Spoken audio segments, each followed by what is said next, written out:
Welcome back, guys, to another episode of Shades of Reality. I have a very talented guest by the name of Tapiwa. Yep. Oh, got it right. Yeah, you got it did. right. Yeah, you Tapiwa Mugabe. Yes, ma'am. Can I just, are you related to Robert? No. No, okay. I just had to put that in there because, I've done a bit of, is that Mugabe? Robert? Hold Yes. on. Yeah. Yes. So, no, he's not. He's from Zimbabwe, but he's not related to Robert No. Mugabe. No. From Zimbabwe, Yes. born and raised in Birmingham. Yeah. When did you come? When I was 15. So, yeah, okay. Yeah. So, from grew 15 up to in now. Birmingham. Yeah. Writer, poet, self-published. His first collection of poetry was entitled Zimbabwe. Yes. Tell us a lot about your creative journey and what inspired you to start creating such insightful poetry. Thank you. Zimbabwe was a beautiful birth, if I can call it, if I can speak of it that way. It was a beautiful birth into actually expressing my creativity, because prior to that I'd always kept notebooks as a child. As a young boy, I always kept notebooks. I was constantly scribbling,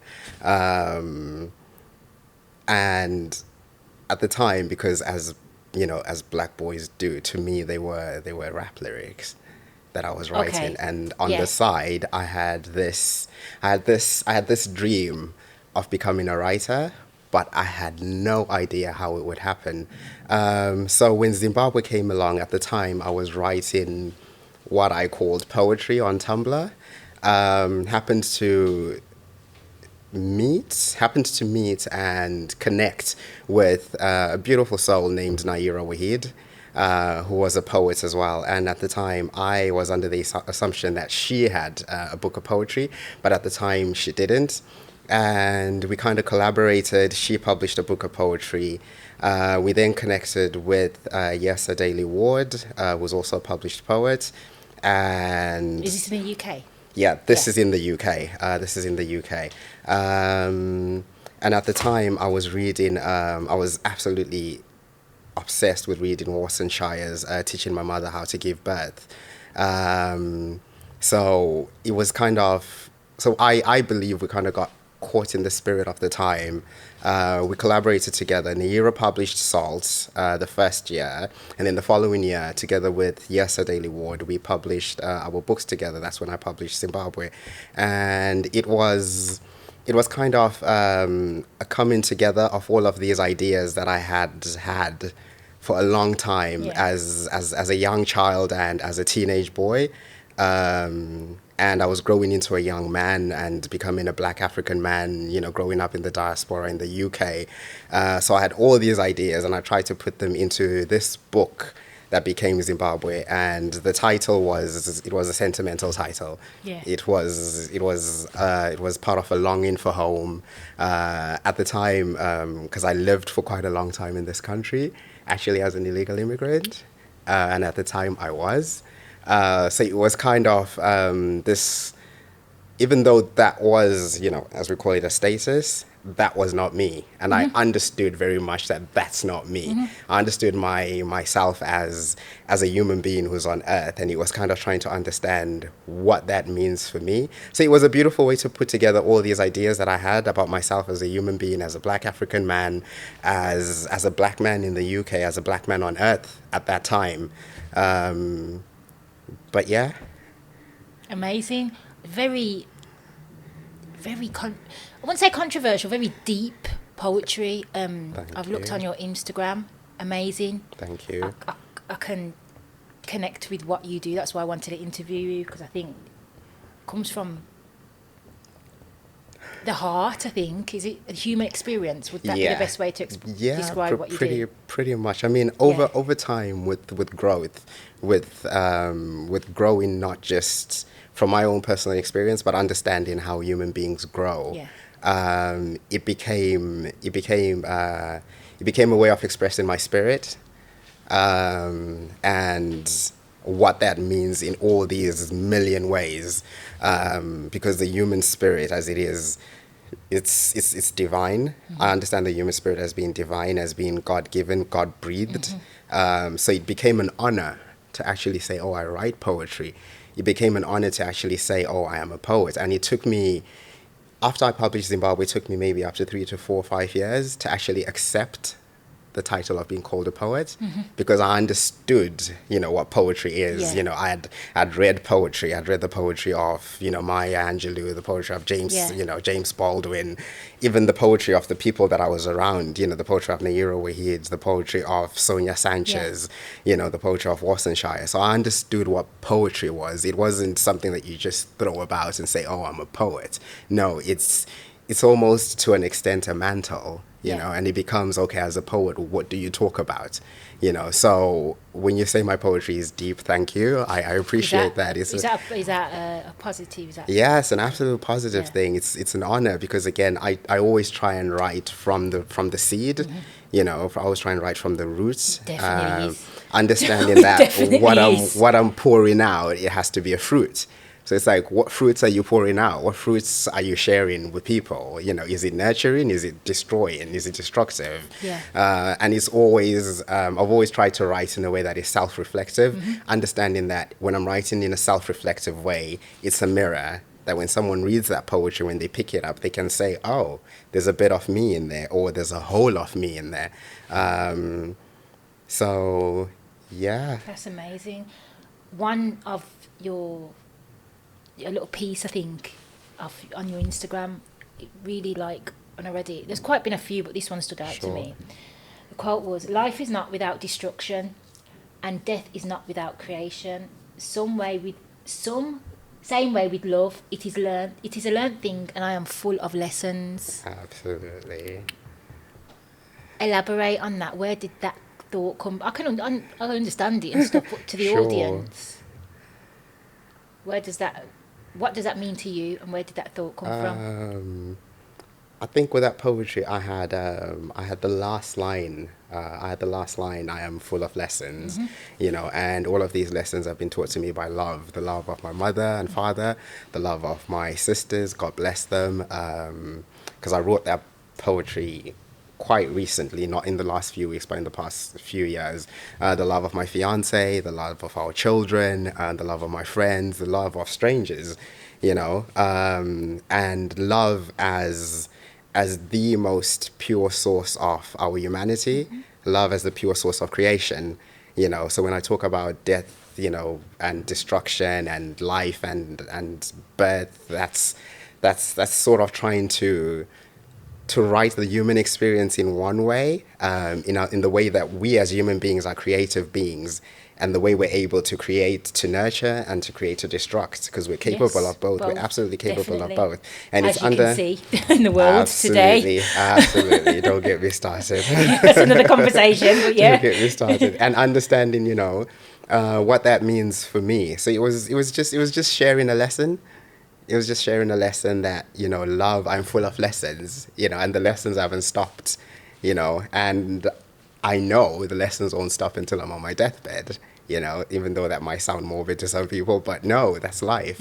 The lesson of love doesn't end. It is a daily thing. It is a minute by minute thing. It is a second thing. Every because again, interaction, absolutely, love for me is an action word. Yes, definitely. It's not a word. It's an action. It's full of life, Yeah. and out of love, you get your kindness, your compassion, your charity, your hope, and your faith. Those things grow out of love, and love is a seed, and out of that seed grows everything that we see on earth, everything that we see in the universe. We must sow that seed, though. Absolutely. We must sow the seed of love. Absolutely. Yeah. In every way that we can. Every way that we can. Yeah. Another one to me was, promise me you'll live a remarkable life, one where every day is as intentional as can be, and life soaked in attentiveness to your whole being. That is just beautiful. Thank you. Absolutely amazing. Thank you. Are these things that you try and live by as well? Yeah, I actually wrote that for myself. I hope so. Yeah, I had to ask that. No, it's all right to say. It's all easy to write something, isn't it? Absolutely. Yeah. Because again, I went through a long period of my life, maybe 2 generations of my life, where in general speaking terms, I would say I was absolutely broken. I was shattered. by the human experience. You know, first of all, my own life, because as you grow up as a young person, you have aspirations, you have goals, and seeing your goals shatter, your aspirations and your dreams just wash away and evaporate because of man-made laws, right? Being frustrated by all these man-made laws and all this, I call it porcelain bureaucracy, you know, and that came from a place where I stopped and I said, right, you've got to promise me that you are going to give the best of yourself to yourself and to others. And this promise is not for yourself. You're not going to be selfish. You're going to share it with other people. Because I think at the time I was writing poetry for my next book. This was prior to the release of Green. So I was putting together pieces of poetry that I wanted to become Green. Because I actually had the title for the book Green in 2014, but published it in 2021.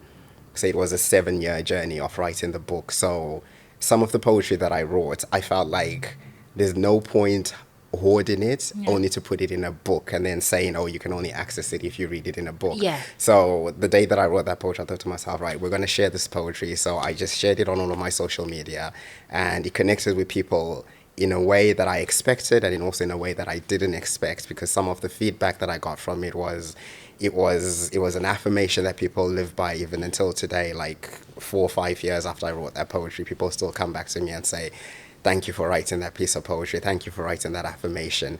And at the time that I wrote that poetry, my poetry had kind of morphed. It had grown into a new thing where I felt like some of the poetry that I was writing I actually call them prayers. They weren't just poems. They had become prayers because of what they gave to me, the life that they were able to sprout and grow out of me and out of other people. So that became just an affirmation and a prayer, and also just a prose poem for people to just read and remember that you could be in a dark place, you could feel broken, you could be in a joyful place, you could be full of life, absolutely loving life, full of all the vibes, but still remember that there's a way to live life and to live it in such a remarkable way that when people meet you, when people see you, they're absolutely inspired, that their lives transform for the better.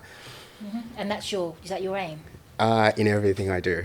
In everything I do. When I met you, I thought, oh my God, this guy's so lovely. I met you at you work, remember? Yeah. You still work in the same, I haven't spoken to you for a while. Yes, I do. So yes, I do. We worked in one of the NHS trusts, and I just thought, this guy is so great. Just our conversation just kicked off straight away, and I was like, oh my God, do you want to be a guest on my show? Thank you for having So me. that is just, I connect with certain energies and people, and it's important that we know what's good for us and what we can learn from and what we can give to others. It's so important, because that's what we're here for. We're not here for anything else. So if we can't do that with each other, then it's kind of like. I'm going to go on to your second book, Green. Yes. Is it Green? It's called Green. Tell us a bit about Green. Green, a small book for a little prayer. If you don't mind if I just... grab. So again, like I just said just a few minutes ago, I had the title for my book Green a couple of months after publishing Zimbabwe, because again we had kind of sat down with my peers at the time who were also creators, because we used to have daily conversations, sharpen each other, talk to each other about where we're at with our creativity, with our life. So it was kind of a conversation where I had gone away and I thought, okay, I want to write a second book, but I need a title for it. And I was trying to think, okay, what's the title going to be? And I had a bunch of other titles, but I wrote Green down and I started thinking, okay, why green? So at the time it was how green is the color of life, the color of our planet. And our planet is green and blue. It's a green and blue marble, but there's a whole lot of green on our planet, and it is the color of life. It's rejuvenation. It's a beautiful green. Is a beautiful energy. It's such a beautiful energy. I know there's negative connotations with the color green, like anger and to do with money, the Hulk, but those are kind of things that have been attached to it by man. I went into nature. I spent maybe the past couple of 10 years. as much as I could, spending every day walking in nature parks. Because I used to live close to Sutton Park, so I used to always go into Sutton Park at least twice a day. Just go into there with my spirit music, just walk into Beautiful. nature, connect with God, Beautiful. connect with life, and just take down notes, write down poetry, write down songs, write essays, write ideas for my book. So Green came from that place. And then the subtitle, A Small Book for a Little Prayer, came a few weeks when I was due to publish the book, because I was editing the book myself. So I kind of went through the book, and I had kind of grounded myself and sat on this idea that some of my poetry is prayer. So some of the most of the poetry in here again comes from a place where it could be the beginning of a prayer or the ending of a prayer. It's very spiritual, if I can say that for myself. It's very, very spiritual. It was a book to basically burst new life. Well, to ever holds this book, it's a new lease of life. It revitalizes yourself or whatever it is you're working on. So it was a beautiful journey. It took me maybe up to 7-8 years to write this book. Really? I went through a period of just reading as much as I could of everything, reading different forms of poetry, reading poetry from all across the globe, whether it was African poetry, American poetry, English poetry, Japanese poetry, Spanish poetry, Arabic poetry. I read poetry from all the continents, from back in history up until to present day. I was reading past writers, I was reading present writers. I was just trying to immerse myself into poetry, Yeah. and trying to learn as much of the poetic form as I can, trying to understand the language of poetry, trying to understand the spirit of poetry. And this came out. So I was very happy with it, and it's, as much as I love Zimbabwe, I love this book again because I sat down and I did all the work by myself. So it was kind of a way of testing myself to see if all the lessons I've learned out of all of the, maybe to say 30 years of my life, to see what they've become. And it was, okay, they're green, So it was kind of Amazing. like, okay, so this is where we've come from. This is where we are now, but this is the aim. This is where we want to go. So it's kind of like about being in the present for the future. Absolutely, Yeah. absolutely. Being Yeah. in the present for the future, with the foundation from such a beautiful past, from the past of Zimbabwe, which is where I was born, from the past of Zimbabwe being the land of my ancestors, Zimbabwe being the land of my mother and my father and my family. But also, Green became this story of where I was now, everything that I had become from living in England, from Birmingham. There's poems about Birmingham, there's poems about walking around in Digbeth, there's poems about, walking around in London, walking around in Newcastle and Manchester, and what that did to me of the English experience and the Black English experience, and what it is. And there's poems that were inspired by Jamaica, there were poems that were inspired by Haiti, because those are two of my favorite countries. Because In the world? Absolutely. Why is that? Do Because you like the Caribbean? I love the Caribbean, but Jamaica holds a special place in my heart. Okay. Haiti too, because of their story, because of their birth, Yeah. because of their resilience, Yes. because of their love, Yes. how Jamaica inspired Zimbabwe especially, and African countries to, And banish, even the rest of the Caribbean continent. absolutely, Jamaica banish all inspires those everyone. chains of Yeah. colonization, how they fought through slavery, to claim themselves as a people, how they always remembered that As they a fellow are Jamaican, a people. Absolutely, absolutely. My where it comes. fiance is Jamaican, so to me that's I'm half like my mum's side St Kitts, but my dad's side's Jamaican. But they say you can, your okay. dad's seed, so I'm Jamaican and eyes. Yeah.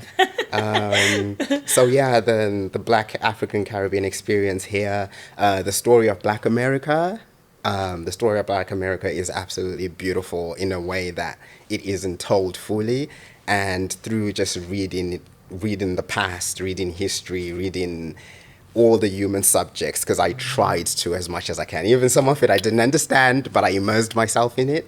I was reading cosmology, I was reading astrophysics, I was reading chemistry, I was reading biology, I was following lectures, I was following the top people in these fields. I was reading the experts, trying to get their understanding of, you know, their subjects and what they're studying and what they're producing or creating. But yeah, and it all became green, and it was an amazing experience, and I was happy to, you know, share this with the world, and I'm still happy to share Yeah, this you with the sound world. like you Thank did. you. I wasn't going to say this, but did you enjoy writing that more than Zimbabwe or both? Different experiences. Okay. Absolutely different experiences. I think with writing Zimbabwe, I was in a different space. Yes, I'll say when I I wrote suppose. Zimbabwe, I was a child. Yeah.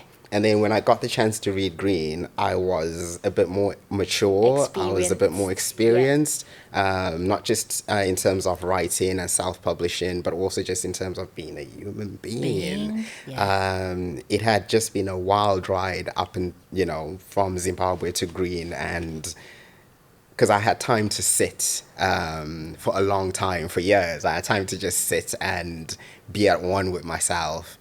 To a point where, because I like to ask the big questions, you know, and the big questions were always coming back to me, like, okay, what does this mean for you? What does this mean for you? So, because of asking the big questions and also because of being self-reflective a lot, it improved my awareness, my awareness of my world and my awareness of our world, my awareness of other people. So I was always constantly aware of other people, to the point where sometimes maybe that attracts other people who are having bad experiences. Definitely. And the light attracts darkness. And those people Simple. Came. Whether they were looking for light, if I had a light, I don't know. I hope so. Not more darkness. I think most of the people that I ended up connecting with left, you know, better than they were when we connected. Definitely. So I would think so. With what you represent. Yeah, I'm absolutely full of gratitude. Definitely.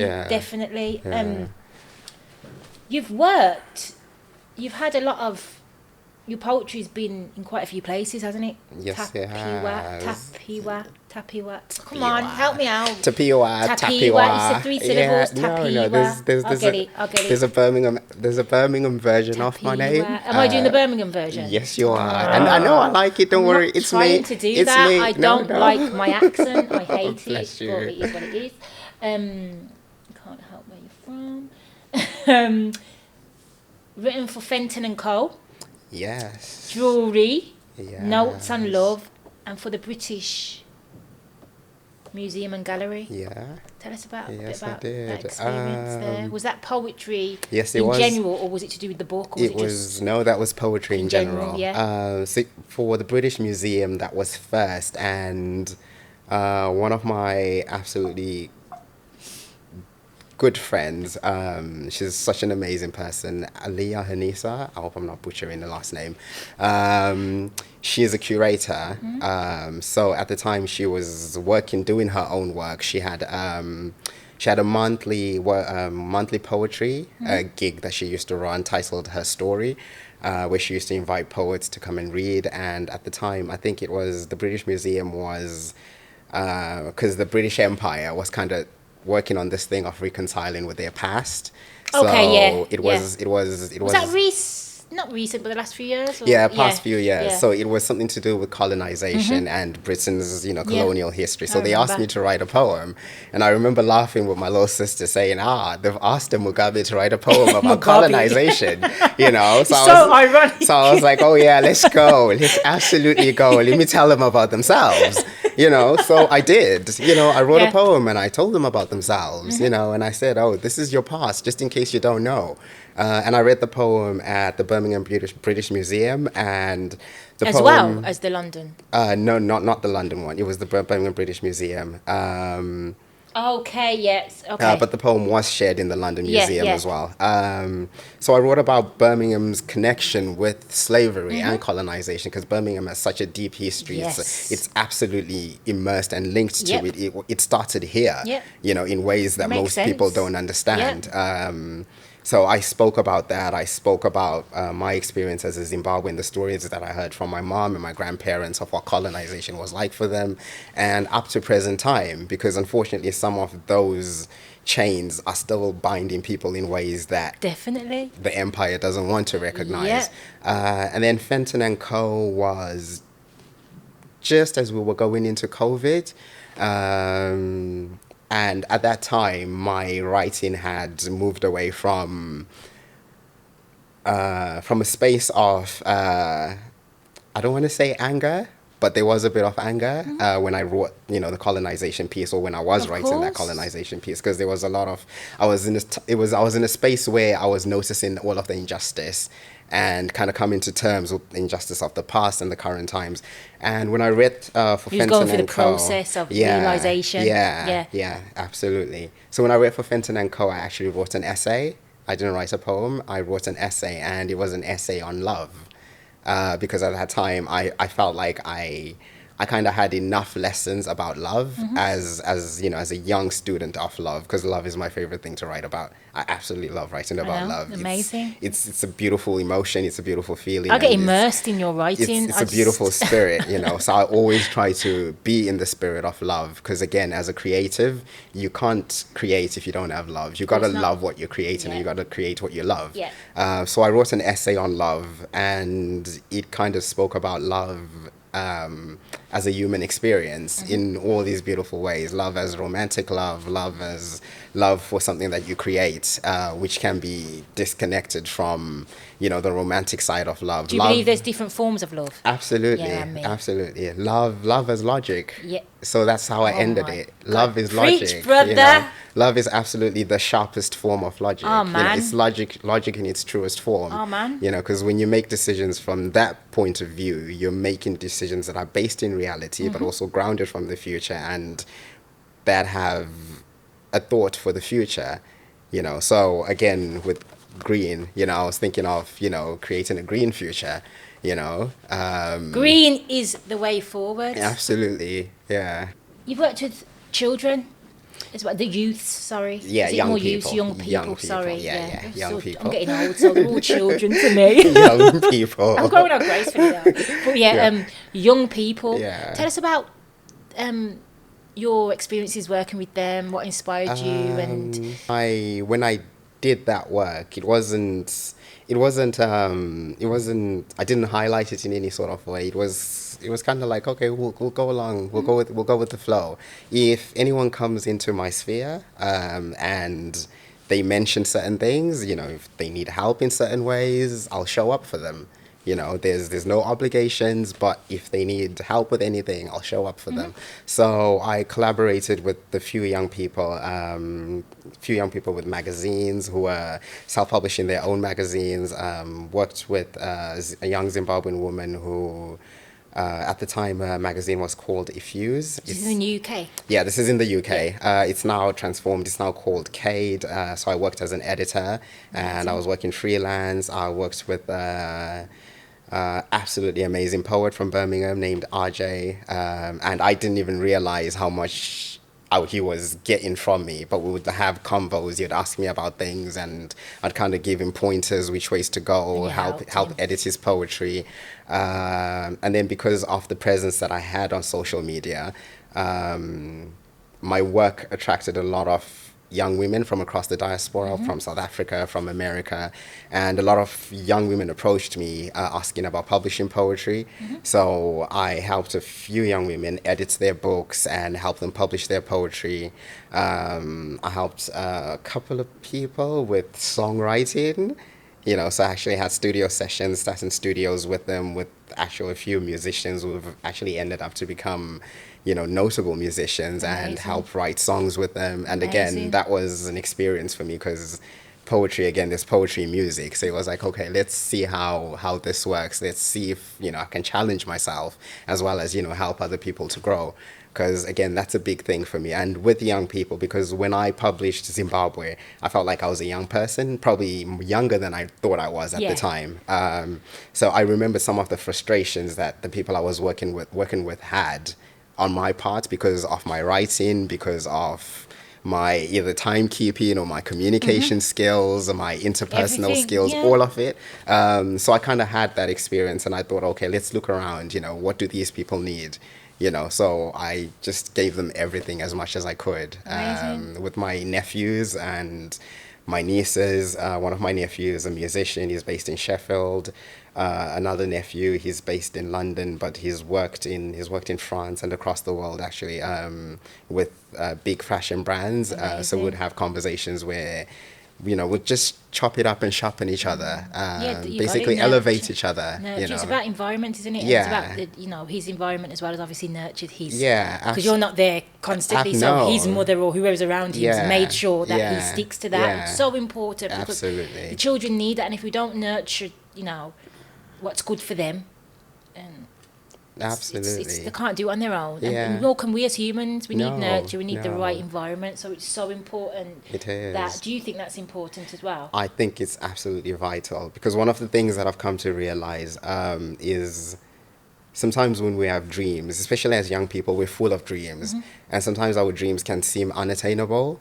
They To can those seem, around- yeah. yeah, they can Yeah. seem very far to those around us, and Yeah, sometimes to right. ourselves. Yeah. As much as you might want to dream, sometimes you might not know what steps to take to get there. And sometimes it's not that I knew what steps they should take, but I knew what they should do. And what I Yes. would always say to them is do the work. Yeah. Wake up every day, do the Do the work. work on You know, yourself. do the work with passion. Yeah. Be determined Yeah. to be the best version of yourself. Produce the best version of your work. Yeah. The people that need to see it will see it. The places that you need to get to, you will get to. You're brilliant. Make sure you meet yourself at that level every single time. You're in the studio, you're in the lab, wherever you are, in your work environment. Show up for yourself. Show up. Yeah, Definitely. you've got to show up. Definitely. And it became important to help the dream grow, because again, we talk about revolution and we talk about change in the future. We talk about improving the future. We talk about improving ourselves, and it became important to me to help people realize their dreams. Even as a starting point, it's not the trophy. No. The first goal that you achieve is not the trophy. No. No way. It's the moment of realization. Where Definitely. you realize, oh, okay, I can do this. Yes. It's the moment you get your self-esteem, and it was important for me for these young people not to get their self-esteem from money.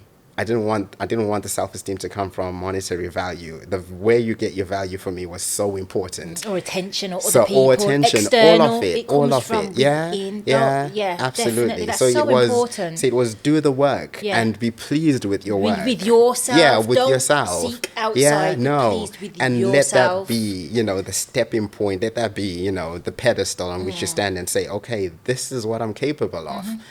So what else can I do?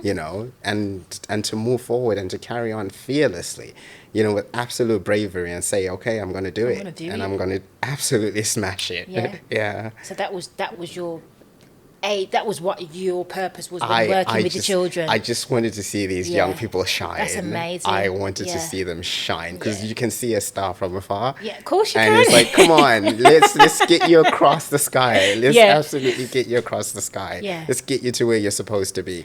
So it was amazing, especially with RJ, the poet from Birmingham. He read a poem at the Commonwealth Games. Oh, in Birmingham. The other day. Yeah, a couple 2022. Yeah, Yeah. and that was absolutely amazing. I was, when you told me, I was absolutely clapping you've and been cheering part of for his him. journey and development. And Definitely. not even Was you there? No, I wasn't there. I know, I wasn't there, but it was absolutely amazing. And it could be something small.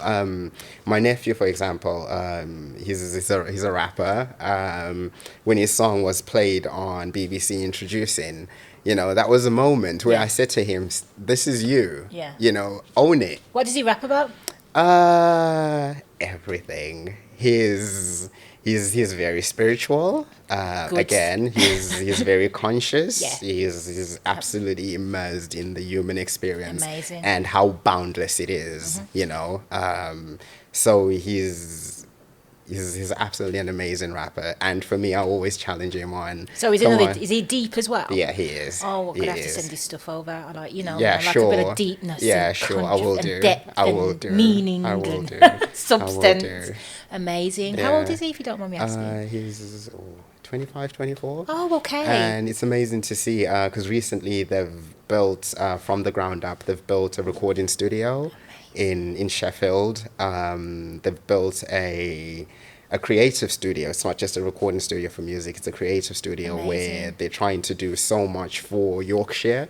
Yeah. Because Yes. the creative scene in Yorkshire, It's especially quite scarce. from a black experience, it's quite scarce. Yeah. So I kind of noticed what they were doing, and I said, round of applause to you guys. Yeah. Carry on doing what you're doing, and just remember where you came from, Yeah. and remember when you're looking around. Remember those people from where you came from, and treat them the way you were treated and the way you would want to be treated. Amazing. Yeah. That's amazing. What? That's Tapiwa. Oh, I'm going to get it No, right. you got it right. Did I? Oh, Yeah. thank You got I it just right. feel like I'm not saying it properly.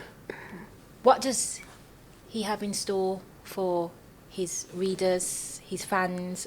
What's the goal? What's the objective? We're going into a new world, as you probably Yep. know, and it's all about sustainability. Yeah. Because we knew pre-COVID. I feel COVID exposed what was hidden. I don't think anything new happened. I think COVID exposed certain things that wrong with society and certain things Okay. that were hidden well. That was just my perspective. Where do you fit into the new world? Because pre-COVID, that world's kind of fading out now, isn't it? Sure. Where do you fit into the new Sure. world? Because you was in the old world and the new world, and how are you adjusting coming into the new world? And where do you fit in the future? Where do you see yourself, and what do you want to add to it? A lot. An absolute lot. Yeah. Because again, with the way that you spoke and having published Zimbabwe around 2013, because I feel like there was a shift that happened like around the early 2010s. And I always feel like when shift happens in our civilizations, in human civilizations, it takes a couple of years for it to manifest. And it always starts in the arts. Like the Yes. arts are Yeah. always the first to kind of say, wait, something's going on. Yeah, there's definitely. new ideas, there's new language, Definitely. there's new science, and it takes a while for it to kind of show up and manifest. So when I published Zimbabwe, I was kind of aware that something new was going on, and I was a part of it. And again, for me, that revolution that started, in my experience, it was through poetry, and it was led by Black women. It was led by, I hate the term, by women of color. No, I don't like that either. I know.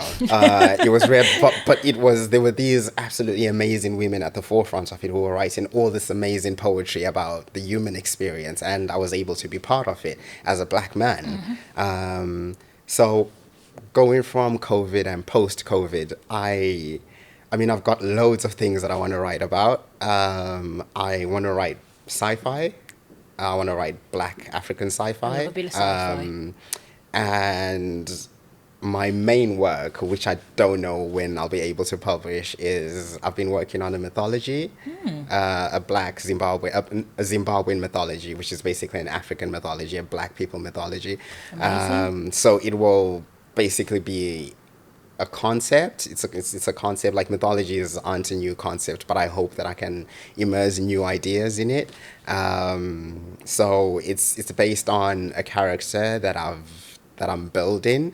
And the name of the character, the main character, and the name of the book itself is something that I actually asked for a couple of years ago. I actually prayed about it, asked for it. And you received? Went to bed, woke up the next day, and the first thing I heard was a name, because I wanted a word that's never been used before, a word that's never, that doesn't exist in any Amazing. language.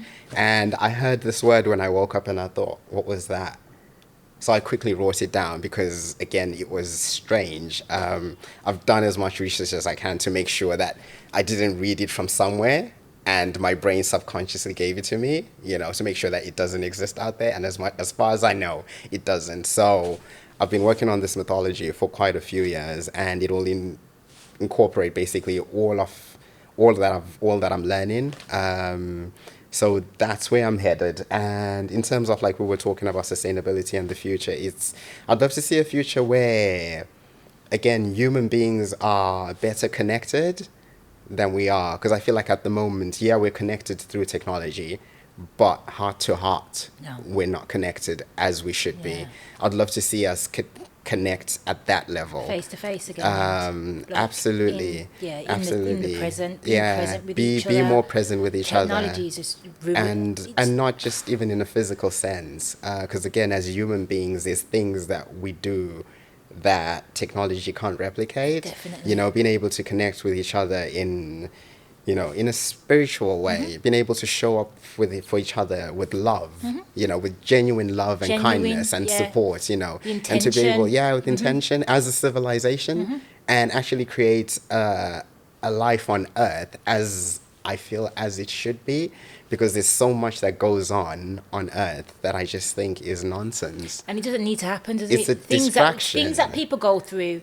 Sometimes we don't need to go through things like that. We don't Not have at to go all. through it. Not at all. And I think that it's a shame, because I think that kind of it has detrimental impacts on a person when they go through things they don't need to go through, because sometimes people think, oh, well, this is the way it is, and just gonna accept it. And then when people start accepting certain behaviours, absolutely, it becomes normal, and then you start the self-destruction. We see it at work, don't we? I think because we work in that environment, we kind of get does that help you with your poetry?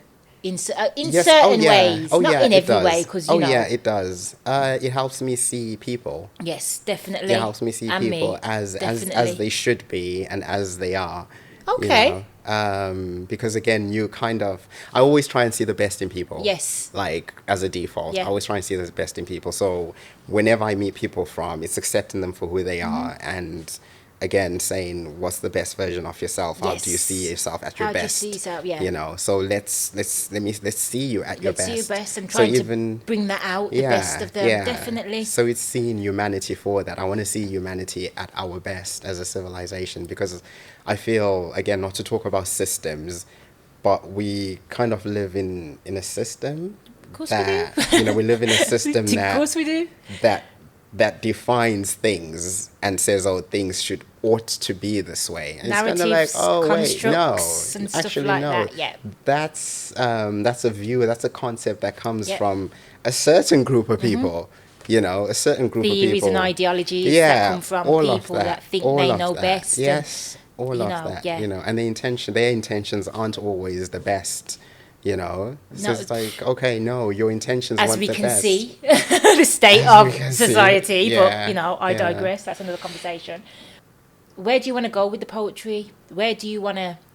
Do you promote other people's poetry? Yes.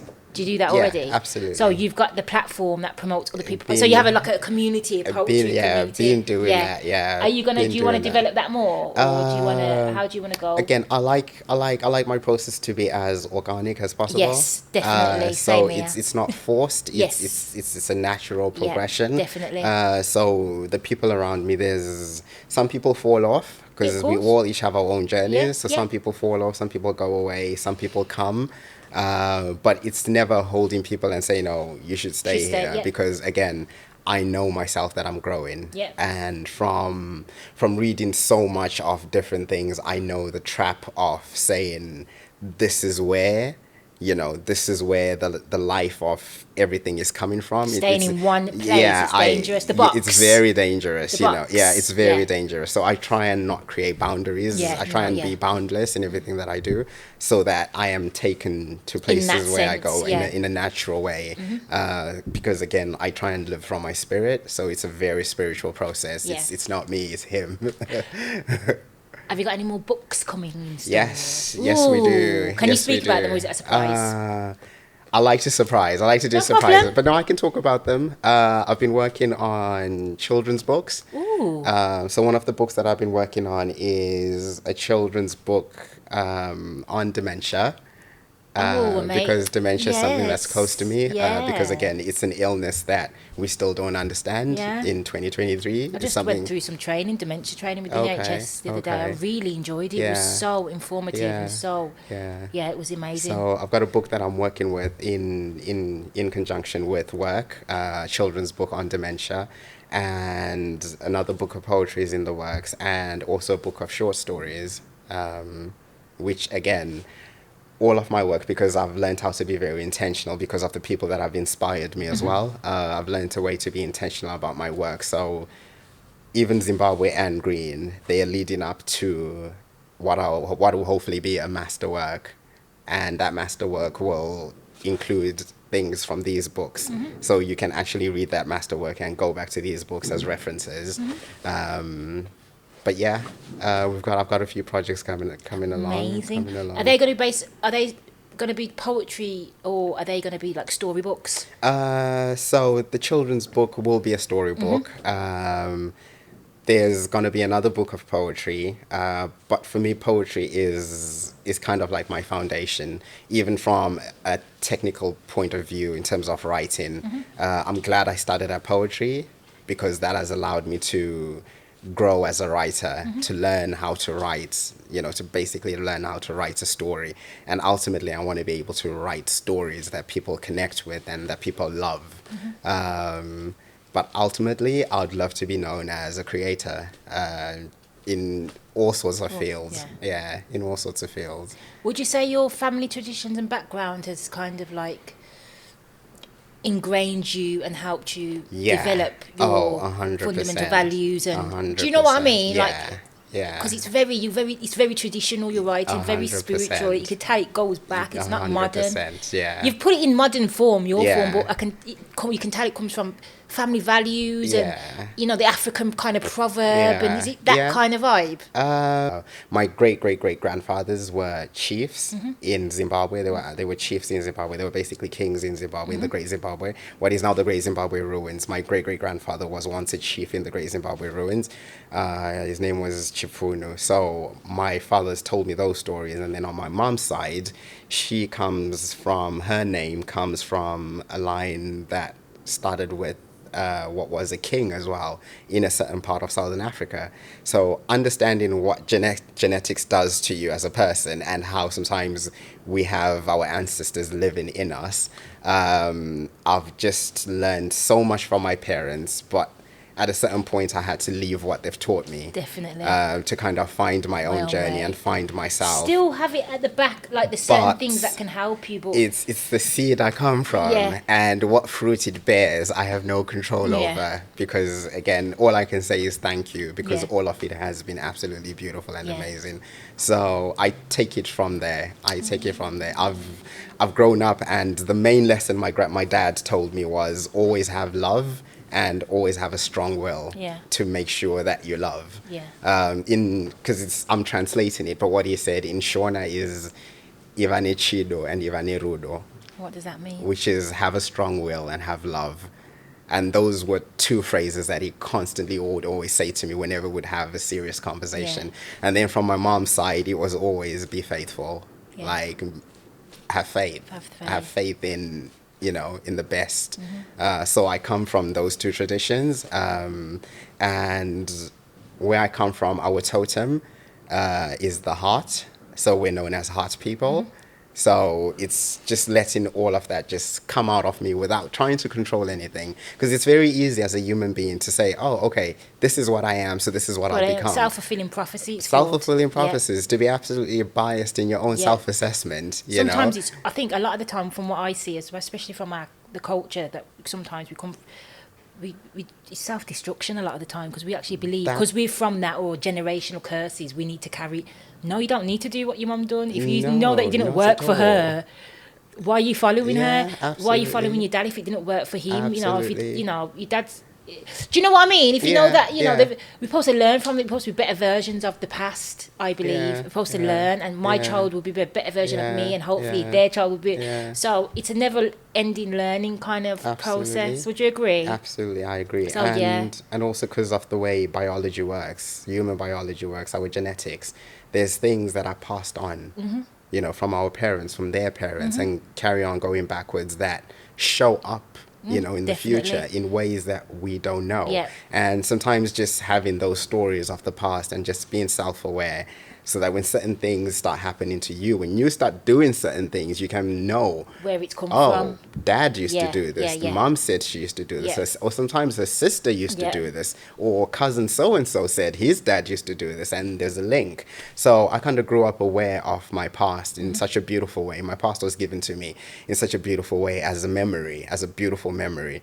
But I don't let that hold me down. No. It's a beautiful foundation, but It's about present and moving it's forward. about the present and moving doing forward. better and not doing- repeating doing whatever better. didn't Yeah, work. doing better. And taking only the good. Doing better. My great ancestors might have been chiefs and ruling over people. Yeah, but man. I was Royalty. I was given the gift Come of on. poetry. I was given the gift of poetry, and it's an honor. Yeah, It's an definitely, absolute honor. definitely. So sometimes when I speak, I know when I read my poetry and when I speak, people say I can get quite passionate, and I'm like, the oh, ancestors, it's not you me. you should They're hear my working dad speak. through me. You should hear my dad speak. Power. Yeah, The yeah. passion, it's Yeah, important. yeah. And you're a family man as well, so Yes, you I can install am. those values into your little family. try. And it's just I amazing. try. It's so beautiful. Oh, Tapiwa. Thank you, Shadia. Amazing. I'm going to wrap it up. Yeah, Where sure. can the audience find you? You're on Instagram, Amazon. Your books are found at Instagram, Amazon. Amazon. Yeah. If you go on my link tree, all of the places you can find me on the internet are there. But yeah, it's just hopefully in the future we can write more books and people can Definitely. find them in bookstores. Yeah. That's the goal. And you're a self-publisher, aren't you? Yes, Do you I publish am. it for other people? No, not yet. Not but yet. I am Is it connected. something you would think about doing? Yeah, but I am connected to publishers who I can Link up to refer other you to people. and link you to other Yeah. people who. So all the book writers watching, if you're having difficulties finding a publisher. Absolutely, yeah. There's loads of amazing young publishers out there who've built their own companies and who are doing it from the ground up, having seen what traditional publishing works like and saying, okay, we're going to do it differently. We're going to be more supportive. We're going to be more inclusive. We're going to be more sustainable. Again, we're going to be fair and just with people. There's room for improvement. Absolutely. With the times, because changes, which society changes, Yeah, so we've got to and- keep adapting. Yeah, It's just yeah, the way it is. It's yeah, hard. yeah. It's not. It I'm is. not saying I agree with it, but change is inevitable. So yeah, I do like change. I do agree with change. I'm a bit, with the speed of things. I'm a bit, on two minds with the speed of things. Not with me personally, but with the children and just things. It could have a destructive effect. sure. But we still need change. We do. It's And, important. yeah. It's good for us. It's so much. It So is we're, so we're good not for the us. same as I'm not the 5-year-old Shadi. Like my body's No, changed, my no, mind's changed. So no. that's the whole process of life. No. And if we aren't changing our mindsets, yeah. we're gonna have problems. I think, sorry, I know we're wrapping up, but Yeah. what No, you go said, for it. just to say something that I've learned is we sleep on our ability to adapt 100%. so much. Like Yes. we are, and I know as young Black people, we are so good at adapting, skills that we learn on the street, growing up as kids. Very creative. Very Like, creative. one of the most creative Easily people. translatable into any industry, into any walk of life. All it takes is self-belief and self-determination. And I believe in those things. And But channeling it in the right we sleep on our direction. adaptability Yeah. in so many ways. Even as human beings, we're the most adaptable species on the planet. Of course. Look We at what have we've dominion done. over the earth. Look God at what gave us exactly. dominion. Look at what we've done with the planet. So you can Yeah. do it too, and Yeah. I 100% believe that. Yeah. It's just to make sure you've got the right resources, the right tools, Right the people, right right support. environment, right support, Yep. and just focus, discernment, everything, yeah. spirituality. Get yourself, mind right, and you will go Yeah. places. Yeah. Yeah. Yeah. And we're living in an age of information, and I think, don't get me wrong, 50 years ago, there was a lot of restrictions, a lot of discrimination, a lot of uneducated people that thought this was the right way due to whatever. But now, I think there's so much opportunity now for everyone. Not Yeah, everyone, true, anyone, should I true, say, that's a better true, word. Anyone true. from any walk of life to, you know, we see it on YouTube, we see like, you know, Absolutely. there's so many inspirational black people out there now. True. You know, before it was like, oh, it's only, but you got, I'm not saying that I'm inspired by these people, because I'm not, but they're still successful in their right, where people want to see. Like, you got Beyonce, one of the most famous musicians on the planet, she's a black woman. Oprah Winfrey, the most, you know, I'm not saying I'm a fan of these people, but you can, you know, Michael Jordan, they've got so much influence. Absolutely. So if we channel, whether they, you know, their integrity's behind it, whatever their intentions are, that's not my business, but they're successful in their own right. Absolutely. They've made money, they've made a, you know, a certain lifestyle for themselves and an impact. Yeah. If you believe in yourself, you can make an impact, and if you've got the right people around you, you can make an impact. Absolutely. And I think a big thing is always remembering, one of the things that I've learned from one of my favorite rappers, Lupe Fiasco, is always measuring success on your terms. That is such... Success has got to be measured on your terms. I say this, and that is so... I'm glad you said that. Once the parameters of what success is start coming from the outside, you get lost. Finished, and you're going to start doing things that are not... that don't align. Your soul. That don't align Definitely, with you. like, absolutely. Some people think our success is, you know, the big house, the big car. Some people think having a family. Some people just think just putting out their first project. Absolutely. It doesn't matter. Absolutely. You need to understand what your success means. True. And it's what it means True. to you. True. Do you know what I mean? Success for me is, you know, I think raising a family, being a wife, I want to be, you know, raise a child, family and be a wife. That's success to me. Yeah. Being in nothing's perfect, but having a happy home and nurturing so my important. happy home and having stability that's the biggest in a godly success. way. Like, that's my success. I haven't seen much of that from where I come from. I know people now, most of my friends are married. I surround myself around those kind of women because I want to be in that position. Do you know what I mean? So that's my, as a woman, successful and looking after my children and attending to my husband. Beautiful. That's just me. But as I said, don't external forces, just try and just stay grounded. Stay within yourself. Don't let anyone tell you who you are and what you should do. Believe in your own star. Definitely. Believe in your own star. Again, we were formed and we are made beautifully. You know, there are no flaws within us. You know, the flaws come from outside judgment. That's when the flaws come in. So you might not be the best at something, and if you feel like you're not the best, improve. Work on improve. Show up and improve. Definitely. Thank you for coming. Thank you so blessing much. my platform with your knowledge. Always. Thank you. It was such an honor to show up there. It was a lovely conversation. Thank Absolutely. Always. Always is. Always is. Tapiwa. Bye. Thank you. Bye, everyone.